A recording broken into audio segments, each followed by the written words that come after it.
Welcome to this week's Treasury Career Corner podcast, where I interview Treasury professionals about their Treasury careers. Each and every week, I talk to treasurers about how they've built their careers, where they are now, where they see both themselves and the Treasury profession going to next. And I want to give a shout out to our sponsors, Flywire. If you've ever wondered if there is a way as a Treasury professional to ease your international transaction flows, then these are the people to talk to. There's a link in the show notes to my interview with my good mate, Greg Levin, their Senior VP of Sales. Greg explains who Flywire are and how they can help you and your Treasury team with any of your cross-border payment headaches. The link to the interview is in the show notes, so check it out. And I also want to share some more exciting news. We have partnered with Eurofinance for their 33rd International Treasury Management Conference in Copenhagen, Denmark. It takes place from October 2nd to 4th, 2024. Looking forward to it. I've gone to the Eurofinance conferences now for over the past 20 years. If you're an international treasury professional, then it's the place to be. Not only because I'm going to be there, but you'll get to meet, as well as hopefully myself, over 2,200 senior treasury professionals from over 60 countries. You'll meet me. We can talk about on my upcoming special feature podcast about the current state of the global treasury recruitment market, live and in person from Copenhagen. And I'm looking forward to meeting many treasury folk, from clients such as Bose, eBay, Lego, FedEx. It's just going to be amazing. I hope you'll be there. Great opportunity to exchange experiences, meet leading financial and technology providers as well. It's going to be a great show. Now, our LinkedIn audience, I've already offered a 10% discount to, so you can get access to that. But you as a podcast listener, I have an even bigger surprise for you. Yes, included in today's episode and some of our future episodes, there is a secret extra discount code that will save you even more than the 10%. Just have to listen out for it, and you can save even more. Listen out for the code, have a pen ready, or you can just, bookmark it. Listen back to the podcast. Why wouldn't you want to listen to it twice? But anyway, if you listen out for it, you can save even more. To find out what it is and save even more, listen to today's episode. And I can't wait to see you in Copenhagen. And as I say each and every week, let's get on with the show. In this week's show, I'm joined by James Kelly, the SVP Treasury and Enterprise Risk Management at FTSE 100 learning company Pearson. During his time at Pearson, James's team have established a reputation as leading innovators, winning awards at the ACT's Deal of the Year Awards for Pearson's debut social bond issuance, as well as establishing comprehensive in-house bank structure, employing high levels of automation to drive efficiency. Pearson also uses TIS Cashforce, which is a leading AI-enabled cash forecasting solution, which James will explain a little bit more about. Lots of words. I'm trying to say this all at once. But we're going to go back to the beginning of James's career, how he first discovered finance, treasury, and then bring it up to date. And then we're going to talk about some of the passions that he shares as well for AI and technology a bit later in the show. James, over to you. Enough of my voice. Over to you, sir. Sure. Thank you, Mike. So I started out as a bit of a finance geek. I did economics and French at uni, did a couple of stints at investment banks in my summer holidays as internships. And then was looking for a job in September 2001, which wasn't a great time to be looking for jobs. I started thinking, what else could I do? And applied for a whole range of things, one of which was auditing. So I joined a recent firm called Moore Stephens, did 3 years with them, took on some interesting tasks. So I had clients like Caterham Cars, Formula One team, one or two others. And then I moved to KPMG and did sort of 18 months at KPMG as an auditor there, where I had clients like Action Aid and Children in Need, which was quite fun, from the charity sector, and a variety of others, say a paper manufacturer, Haulier, various other people. And I then got a call, would I be interested in joining Kingfisher PLC as a group accountant? They were looking for someone who could speak French. And at that point, I'd had 4 years where I hadn't used my French, left uni, having thought, okay, French is going to be a big part of my life. And so jumped at that opportunity, thought I just got to the stage where I was like, I'm going into clients for 3 weeks at a time, getting to know them a little bit, and then you move on and you go to the next one. And I quite like to get my teeth into something and really be able to add a bit more long-term value. So that came at a really good time. Joined, and just at the point that I joined, my then boss got an internal promotion, moved to investor relations. And so it was me and the person I was taking over from had to run the half year from a group perspective. So that was quite fun. Threw me in at the deep end, meant that I got lots of exposure to lots of things. And so the normal kind of rotation cycle of you'll get to do balance sheet and you'll do that for 6-8 months, and then you'll do a bit of P&L, and then you'll do the next thing. That got crunched quite significantly. And, within about 6 months, I tried almost everything. And within about a year, I was working on the cash flow, which was considered the most technically challenging of the tasks. And through that, I was asked to help the Treasury team with a few things, particularly transition to IFRS. And I was helping them with some work on derivatives and things, largely because I was seen as this sort of slightly geeky guy who could probably get my head around what was going on and teach people how to do sort of balance sheet reconciliations and that kind of stuff. So I did that. And around that point, the then Treasury accountant decided to move on, and I was asked if I'd like to move across. And so, having been thinking, I'd quite like to specialize in something, I've actually been thinking tax probably. I thought, why not? I don't have any particular ties to anything. And I was incredibly lucky. I had 2 really top treasurers in the team, in Linda Hayward and Nick Fevier. And actually, that team is amazing. You've got Grania, who's at Walgreens. Yep. Gary Burton, who's gone on and done some really great things. So it was a really excellent team, really thoughtful, competent. People really looked out for each other, but were also really clear about what they could and couldn't do. It was a really great grounding. And I think one of the things that in fact, 2 things I took from that. The first was just how incredibly generous Linda was with her time and helping upskill me. And they joke that a 6-year-old asks 75 questions a day, and I was very much in that camp. It's like Treasury is completely new to me. I'm trying to get through year end. I had 2 brand new green people when I started, both pretty much out of uni at that point. My first instinct was to try and go it alone and then get them to do little bits. And I tried that for about half a week and realized that's never going to work. I've got 3 people in my team. I'm going to have to make sure that everyone's carrying something. Otherwise, I'm going to fall over. So that was a really good lesson. And it doesn't matter, who you think you are. The reality is you need to work with others to get things done. And I think Nick was brilliant at just never closing anything down. Everything's always possible. It's just, you've got to find a way of getting there. And I think the fact that he'd made group treasurer really young was really inspirational for me, actually, because at that point, and to be honest, it's a little bit the same now. If you go to treasury events, there aren't too many group treasurers in their early 30s. Yeah. And so it was one of those things that there was me, 27, thinking, crikey, it's going to be a long old road to get to that kind of level.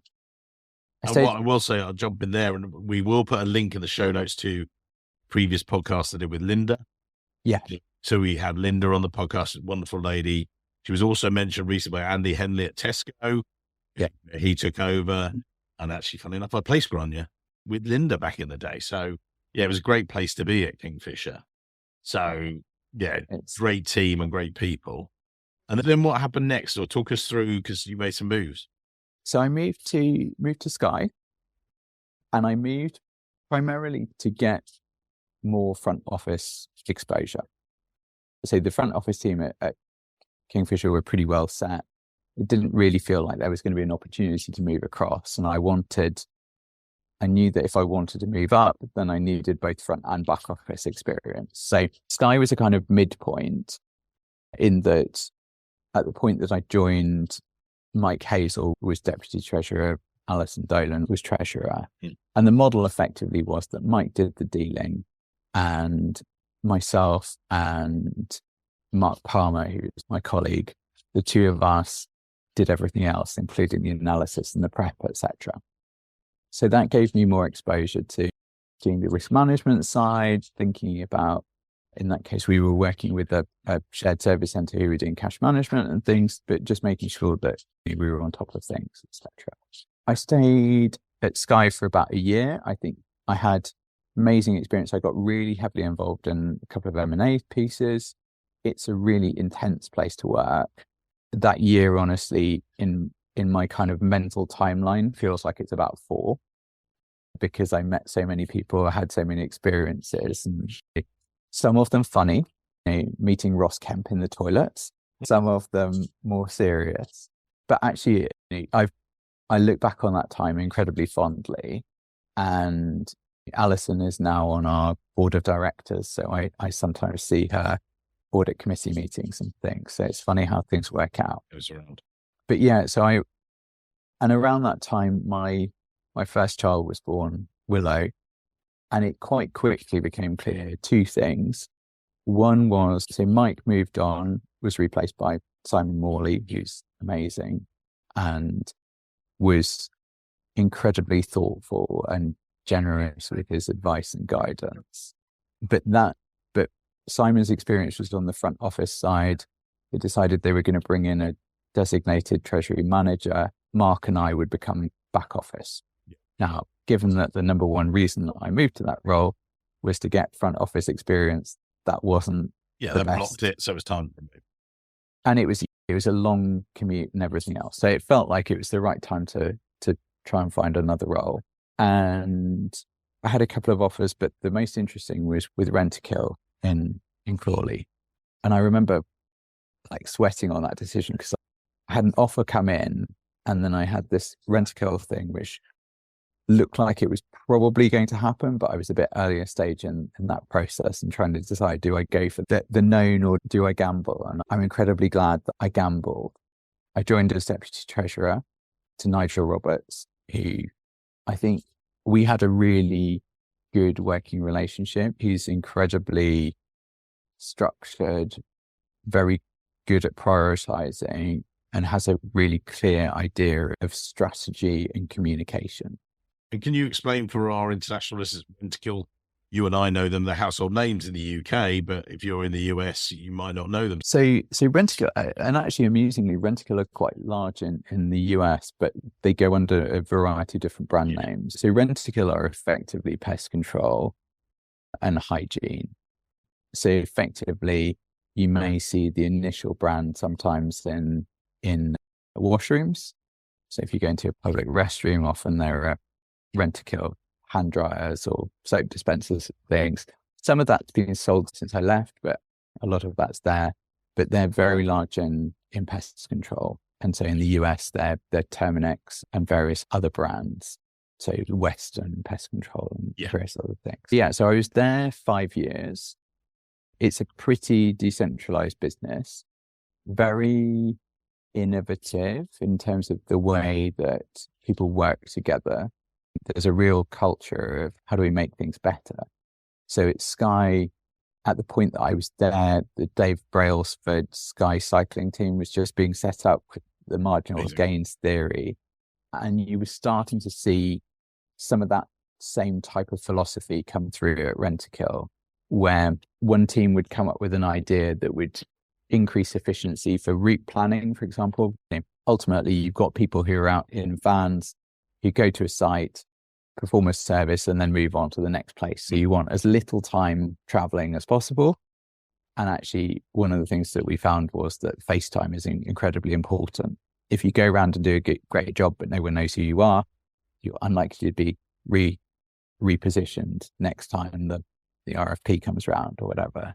So actually, in order to make sure that you get those renewals, you need to make sure that you've got good relationships with people. But there's a real kind of culture of, okay, they've had this idea, I'm going to take that and how do I make it a little bit better? Which was really interesting. And I was lucky enough that my financial modeling skills are quite good. And being the keeper of the rating agency purse strings, I was often asked can we afford such an M&A deal? And so we built an M&A model, and I built the sort of equity M&A model. And that was designed to say, if we do 10 deals of 20 million a year, how long does it take before we start seeing meaningful progress on the share price? How long does it take before the cash flows from those M&A deals start to pay for the next year's M&A deals? And how fast does the ramp up happen?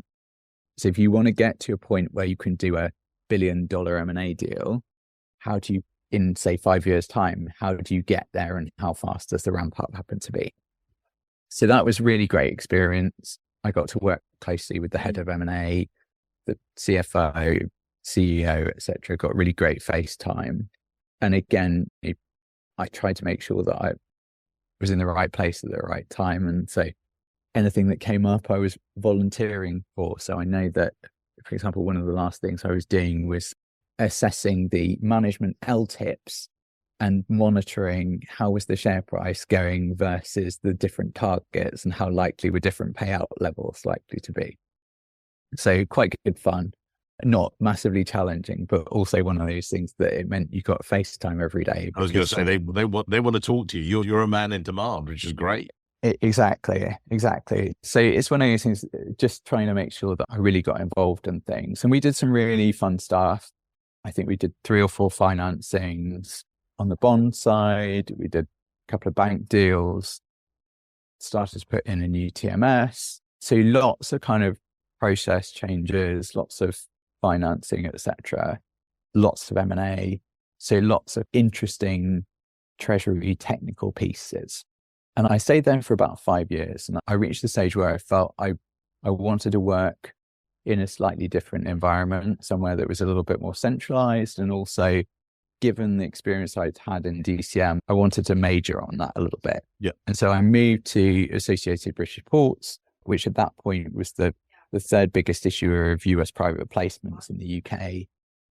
So they own, I think it's 21 ports around the UK. It includes Southampton, which is the biggest cruise terminal, Immingham and Hull up in the northeast. There's effectively 4 across, Port Talbot, all over the place. And interesting model. It's infrastructure, pretty highly levered, so 6.75 times EBITDA. And the model basically is you add 15 million of EBITDA every year. That generates another 120 million of debt capacity or whatever.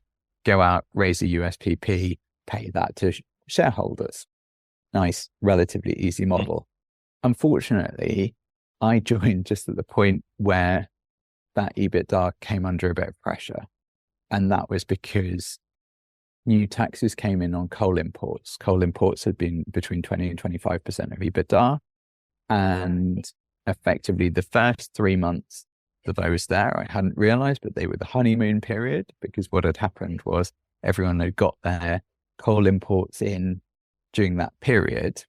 From an ABP perspective, it was slightly unfortunate because that marked what was really going on. So there'd actually been a colossal drop-off in demand. That drop-off in demand, and then the kind of bringing forward of orders, actually, broadly speaking, came to what normal looked like. And so you looked at the trend and it looked like everything was normal. And then suddenly in the April, the new tax came in and the numbers just dropped away almost to nothing. And so suddenly you go back and you speak to customers and you go, what's been going on? And they say, look, we've been stockpiling this for the last 3 months. And you're like, really? It hadn't been apparent. But then subsequently it became clear that the underlying use of coal had been declining for a little while, and in preparation for this. And so I, rather than being busy on debt issuance as I thought I was going to be, I was busy on ratings and working capital. So trying to make sure that the rating was shored up. There was a little bit of buffer in the capital structure to make sure that the company didn't lock up, but it was one of those things that it was going to be a bit tighter than we would have wanted. The dividend was cut, but clearly that meant that the shareholders were somewhat anxious. And so I did a bit of work, particularly around receivables, to make sure that we were able to generate some leverage that could then be paid to shareholders. So it was interesting. And I was there just a year. Again, really interesting, formative experience. I did quite a lot on the insurance side there as well. So got some really good experience there.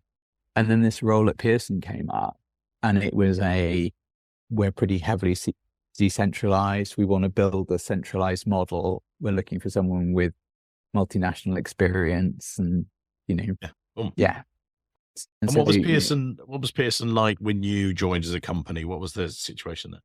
That was 7.5 years ago. Yeah. So there was still a little bit of a legacy from, we'd had a previous chief exec, Marjorie Scardino, who had effectively delivered relentless performance, 20% growth year on year for goodness knows how long. And we got to a point where, and so it meant that a lot of the businesses were very highly cash generative, very high margin. And when you're in that situation, sometimes there's only one way to go. And so her successor, John Fallon, had a rather harder job to try and follow that. And he was unfortunate enough to come in at a point where Amazon was really reshaping the world of retail, in particular, the world of kind of book selling and student life and everything else. And we had some pretty ambitious growth plans. And unfortunately, we had a number of profits warnings within the first few years that I was with Pearson, as we tried to continue to meet expectations in a market that was changing quite significantly. Yeah, rapidly. And John had a pretty tough job because he had to try and take what had been a largely print business with a variety of businesses, including the Financial Times and The Economist, that were hugely loved within the organization. And so when they were sold, understandably, there were a number of people who really felt strongly and let down that these businesses were leaving. And so I think at the point that I joined, there was a lot of optimism and a lot of hope and a lot of perseverance and ambition to try and make sure that things worked. But I think also a degree of anxiety that it's a difficult balancing act to transform and meet expectations and have a clear idea of where you're going and where you've been and a clear narrative. And I think that was a difficult piece to pull off. The first couple of years, from my perspective, was quite a kind of tidy up exercise. I joined and we had over $2 billion of cash on balance sheet and over $3 billion of debt. And we just needed to respect that our net debt was probably going to be about $1 billion or maybe a bit less for the foreseeable future while we went through transformation. We had a couple of large, very ambitious efficiency programs that we ran. I got pretty heavily involved in the first one, which was how I took on insurance, having looked after insurance elsewhere. I had a colleague who was looking after compliance who took this on and said, I don't really know where to start. So we agreed between the two of us that I take on that part of his cost saving task. And so it was really interesting, quite challenging at times. Made you a better Oh, absolutely. Unbelievable transformation effort. Just really interesting because you've got this transformation going on in the business. You've also got, from a finance perspective, we were trying to transform all our processes, move to standard ERP processes, etc. And I was going into this thinking, I need to make sure that I really think about how best to design processes and practices in a world where accountability, for example, for the balance sheet is going to be very diverse. You can't just go to somebody and say, tell me what's going to happen in the US, because it's 5 different teams in 5 different locations and they'll all know a little bit of the puzzle. And so trying to pull all that together and make sure that you've got a kind of coherent story and a manageable process was really interesting. And that's part of the reason why we put Cashforce in initially, so that we could start to build more of the forecast ourselves, and then go out to the different teams and get them to interrogate it, rather than have hundreds of stakeholders who we were trying to get feedback from and try and collate it. Hello, lovely podcast listener. Sorry to interrupt today's episode, but it's worth it. This is your secret extra discount code that will save you even more on the upcoming Eurofinance conference. That's right, you can save even more by being a podcast listener. Thank you for listening. So for LinkedIn audience members, we gave them a 10% discount, but that's okay. But you're special. You are a regular podcast listener. So thank you very much. We love you guys and thank you for all your support. But you also get to save 15%. That's right, 15. So 15% entry to the amazing 33rd Eurofinance International Treasury Management Conference. The code you have to use when booking, and that you just use the same booking link that's in the show notes, but the code you have to use is MKTG, like marketing, without the vowels, MKTG/TCC, that's Treasury Career Corner, TCC, that's what you're listening to, thank you. So MKTG/TCC15. I know it's a bit of a mouthful, but it's worth it. 15% saved just for listening to today's podcast. Thank you very much. Thank you for being a loyal listener to the podcast. And anyway, as I say, let's get back on with the show. Many thanks. You've got this passion from process, from cash forecasting, but all things, and I noticed, and anyone that does connect to you, we'll put your LinkedIn details later, but we're not quite there yet.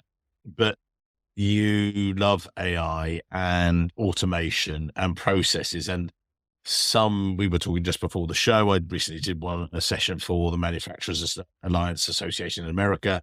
Some of them were talking about how they were doing the scraping, and I did a presentation and they were loving it. And you and I talked about there's other people that run for the hills, but I think it's a lack of understanding. Sometimes treasuries are late adopt. With you, how come you're so passionate about it? Where does that come from, first of all, if you like? So I think it's one of these things. I think the first thing is I'm massively practical. So I don't have a philosophical love of AI. Makes sense. Yeah, it does. I love it because from a selfish perspective, it's a massive help. It's one of these things. And I think what's transformed is the ability to be able to do things yourself. So with things like RPA, you've had the opportunity to automate bits of processes. Again, if you automate bits in your TMS, you can make strides forward. But generally speaking, you'll need some kind of consultant in, whether it's to build the automation in the TMS, whether it's to build the RPA, and getting hold of capital to bring people in can be difficult. And one of the key challenges is that Treasury is so varied that you've got 50 processes or something, not 5. And so saying, okay, I'm going to spend my budget this year in order to try and automate this process. And then you're brilliant. I've automated one of my 50 processes. The other 49 are still crap. One is just absolutely brilliant. It doesn't really make sense. And so you need to have the tools to be able to go after a variety of different bits. I think to date, what's happened is that the TMSs have been pretty good at automating processes where there's a high degree of standardization. Broadly speaking, we all execute FX deals in much the same way now. Interest rates, swaps, there's a market convention. They've all got to be registered with a repository. There's a very standard process. Once you get onto things like P&L reporting, or to some extent hedge accounting, I know you can do it in the TMS, but again, it's quite heavily customized often. You get into the territory where it's quite a high degree of customization for each individual firm. That's not very easy to do in the current business model because A, there probably aren't enough consultants out there for everybody to constantly have someone building things. And B, you never have enough budget. So where things are really starting to unlock is by combining different tools, by using a large language model with Python or a large language model with Power Automate, or in a variety of different contexts, you can really unlock a lot of value. And it's happening at pace, which means that you can now start to go at things that mean that you're able to get to a position of ease. And I think the position of the treasurer hasn't necessarily been one of ease over the last few years. Most of us still struggle to get full visibility of cash balances, let alone build a coherent forecast that covers everywhere. The reality is that there's a lot of satisficing decisions that we have to make. We'll focus on the key markets because that's what we've got time for. We can't focus on everything all at once. And that means that inevitably you've got some blind spots that you're not able to keep an eye on. And the nice thing about some of this tech is that you're able to really make a difference. So to use the web scraping example, we've now got all our banks' websites linked to a web scraping tool. So we now pick up whenever their credit ratings change. That automatically sends a message through to us to say, by the way, this has happened. So previously we had a model where we check once a month, we check what the movements were, and effectively we'd look at what was it before, what is it now? Okay, it's moved. Do we do anything with it? That's not necessarily very timely if you have a Silicon Valley Bank type problem. And so again, you can set things up to monitor and those other things. And so I find that really interesting. James, if you're, and I've been scribbling notes here as well, and this is all very well for you because you love these processes and you've got a gift for it as well. But if you are a treasurer, and again, some of them were this discussion the other day, who's nervous about that they feel they might be adding to their already overworked stretch schedule, how would you ease their thoughts? How would you calm them? I think I would always start with something small. I think the things that are talked about in the market are, generally speaking, not necessarily very helpful to the average treasurer. Yes. Something like cash forecasting is, I describe it as like the Everest of tasks, because the reality is that you're looking for exceptions. When you're looking at your cash forecast, you're not really thinking about, is my balance going to be 3% higher or 3% lower? What you're actually looking for is what's the massive payment that's going out that you weren't expecting, or like, where's the unexpected receipt? So you're looking for outliers. So that's a really hard use case. And just as in the same way, you wouldn't start running by going, I tell you what, we'll go and do a marathon. You'd always start with something small. And so like relatively easy things to do are just looking at, for example, documentation, or looking at, can you build a quick report that sends information to you about 3 different things or whatever. It's quite easy to pull data from Excel files, other things. So I did an example quite recently, for example, where I've got a Python built Gantt chart. And so I have an Excel spreadsheet that's got the 10 tasks that need to happen, the start and the end date. And I just update the Excel spreadsheet. That gives me an automated dashboard that looks quite sexy. The reality is it took me 25 minutes to build the script. It's relatively easy. And again, to be honest, you can do that with a large language model. Just say, give me the Python script to build a Gantt chart out of this Excel, upload the Excel, and it will do it for you. So there's some really simple stuff.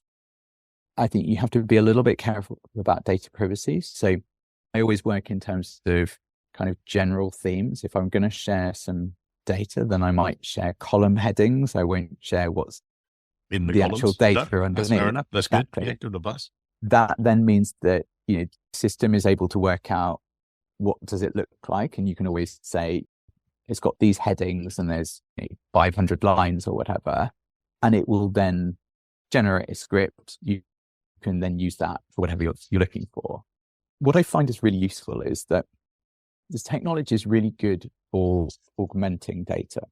So often one of the things I find is difficult is that you'll have one data set that has most of the information that you need. So for example, if I've got my bank balances, and then I've got another data set over here that's got my credit ratings per bank. And then I've got another data set over here, perhaps, that's got my foreign exchange positions. You can use the technology really quickly to crunch all of that together, it doesn't really require any technical skill. Again, it's one of those things, GPT or use Claude AI or Gemini or any of those tools. Explain that this is what I'm trying to do. I'm trying to bring this column in related to this particular item that's in the first thing. By bank account, I want to sort for what's the credit rating of the relevant bank. And it will do that for you. And that can be quite a fiddly thing to do when you've got different data sets. Yes. Yeah. Particularly, we're getting to a point where you can feed all of those things together. And so one of the things that I've been looking quite hard at is how we provide tools that allow you to connect all of these different pieces. You and I talked about this as well, that treasurers have a natural, correct concern, if you like, about data privacy. You touched on it there. But what you're talking about, as you say, is publicly available models, not giving them private information, but it's giving them public information. And as you say, it's putting together the pipework. It's doing the plumbing for you. It's so much quicker. Is that right? The challenge that we have is that, generally speaking, we're kept on the outside because of these data privacy concerns. Yes. And fundamentally, we're in a situation where, generally speaking, the tool that we have is a treasury management system. And if there isn't something built for that, then we're typically looking at Excel or Outlook, neither of which are particularly designed for project management, like large scale data analysis, data reporting, all of those other things. You've now got these amazing tools out there in the wild. And the reason why I'm passionate about sharing this is that I think that there are great opportunities. I can't explore them all personally. My team can't explore them all personally. So I'm really keen that other treasurers get out there and try stuff and go, hey, I tried this and I've got this great idea. And I think that as a treasury community, we can really make big strides forward, because actually we're in a situation where we're not reliant on, oh, thank you very much, sir. It's on the implementation list. Well, develop something over the next 12 months or whatever. This is something where we can do something now. And in my 15 years in treasury, that's a pretty rare experience. You look, the barriers to entry on most technology are quite high. Everyone's got a phone in their pocket. Right now, I can go onto Hume AI and I can have a conversation with it, and it will, it understands through facial gestures and tone of voice, etc., how I'm feeling, and it'll give me advice on things that I could do to relax or whatever it happens to be. I can go on presentation.ai and it will produce a PowerPoint presentation for me if I give it a prompt. Yeah. There's all these amazing tools out there. Particularly, it's really interesting, even in the treasury space, there are some mega geeks out there who created some weird and wonderful things. So there's a cash management.gpt, which is actually quite good. I tested it out thinking, oh, this isn't going to be able to answer the difficult stuff. So I was like, what are the rules and regulations for opening an account in Nepal? And was pleasantly surprised that it actually got most of those. Wow. So actually, there are all these things out there that can act as research help apart from anything else. And so I use things like Claude a lot, just for, I've got a paper to write. Here are my 10 ideas. Again, I won't include anything sensitive, but I'll say this is about. Give us some guidelines. Yeah. And we had Dan Ferguson on the show a while ago, and he talked about being in insurance for many years and using their own internal ChatGPT to get an answer for his CFO for something that would have taken him hours. Now it's seconds. We had Dana scraping our FX exposures. It's basically enabling you guys, and it enables me. I had 3 original articles today that I needed to update and bring up, and it wasn't AI. People have said, oh, AI generated. No, it wasn't. It was generated by me, but it needed a freshen up. It needed a reflection. I said, look, can you look at this? What have I missed? And actually there was a 10-point one, which I never liked. I said, condense that to 5 and make it more interesting, or tell me where I should focus my efforts. Well, out it came, a really good 5-point summary. That's my one. And the reality is that AI is a huge area. Yeah. It's a little bit like describing athletics or something like that, or sport. It covers everything from competitive marbles up to ultra marathons. And there's a kind of, what you've got is you've got a situation where large language models have made a lot of these different types of technologies more accessible for people. Haven't necessarily changed the underlying technology. If you listen to data scientists, they're still going, underlying is still an ARIMA model, or the correlation covariance is still being calculated, or whatever it happens to be. But it means that you and I can interact in a way that we don't have to be coding experts. Yes. And that's the key change, is democratize this stuff. Yeah. Rather than learning a language for 3 years and being like, I now know Python inside out, you can have a pretty good go day one. And I think what's really interesting is that there's tremendous potential in these things that we just haven't, as treasurers, had access to, because of the fact that A, tools haven't been built for us, and B, they've been in other disciplines. And so the barrier to entry in terms of the amount that you have to learn in order to use the technology, et cetera, has been too high. Coming down, as you say. And I see the evolution, the latest ChatGPT 4.0 come out, and now it actually finally, even though my developer had built it so it tried to remember my tone of voice, it kept on saying really cute phrases like, no, this is not me, look back at this up. But now, because it's iterating based on my previous, we're going to feed in more of that. It sounds, and it's giving me more. It's not writing it for me. It's helping me get faster and produce work quicker as well. So we're trying to be respectful of your time, but also people's time as well. So we're going to put your LinkedIn details in the show notes. I think there's some great takeaways for people. What are the takeaways you'd like? You've heard the podcast a few times, so it's guys starting their careers or people a bit further through their careers. What are the takeaways you'd give them, James, from today's show? I think 3 things probably. I think in terms of people starting out, try stuff, be adventurous. I think one of the great things about people coming into Treasury is they've got the opportunity to bring different perspectives and different ideas. And that's really fresh. So ask questions, make life difficult, ask, why are we doing this? Because that's how we get better. I think the second piece is, if you're trying to progress in your career and trying to take steps forward, don't be afraid to try something different. If what you're trying isn't working, it's almost certainly not you, but sometimes it's the situation that you're in.